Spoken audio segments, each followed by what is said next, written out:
B are Ambedkar को जाके किसी तरह से मनाओ। तो बी आर अंबेडकर को भी इस देश में लोगों ने गलत बहुत तरीके से कोट किया है। जितनी किताबें हैं, मैं समझता हूं कि आधुनिक भारत में अगर सबसे ज्यादा सच बोलने वाला कोई आदमी था तो वो बी आर अंबेडकर था। और ये बात मैं इसलिए कह रहा हूं कि उन्होंने अपने बीबीसी के इंटरव्यू में कहा,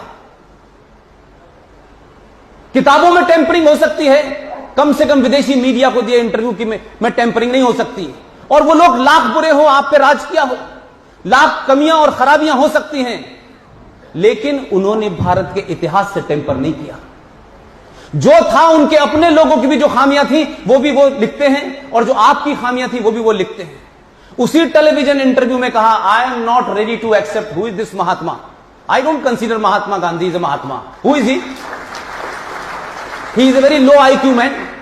अगर ये कोई कह दे तो बवाल हो जाएगा, लेकिन अंबेडकर ने कहा है तो उसको छुपा के रखो। अंबेडकर को एक फ्रेम में रखा आपने।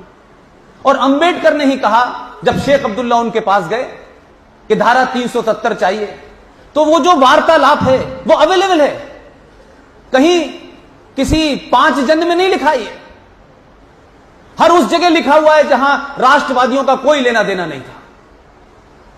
उसमें वो कहते हैं शेख अब्दुल्ला से कि मिस्टर शेख अब्दुल्ला साहब, आपको भारत से सिक्योरिटी भी चाहिए, आपको भारत से अलग कानून भी चाहिए, आपको संविधान भी चाहिए, आपकी विधानसभा की टर्म भी 6 साल का चाहिए, आपको भारत के अंदर एक प्रधानमंत्री भी चाहिए। तो उन्होंने कहा कि बदले में भारत को आप क्या देंगे? तो शेख अब्दुल्ला ने कहा कि कश्मीर के पास देने के लिए कुछ नहीं है। तो अंबेडकर ने उस पर कहा, यह मैं दुनिया का महापाप नहीं करूंगा अपने हाथ से, और धारा 370 के विरोध में चले गए। और जब यह चर्चा हो रही थी उस वक्त भी उठ के चले गए थे पार्लियामेंट से कि मैं इसमें शामिल नहीं होऊंगा, यह महापाप हो रहा है।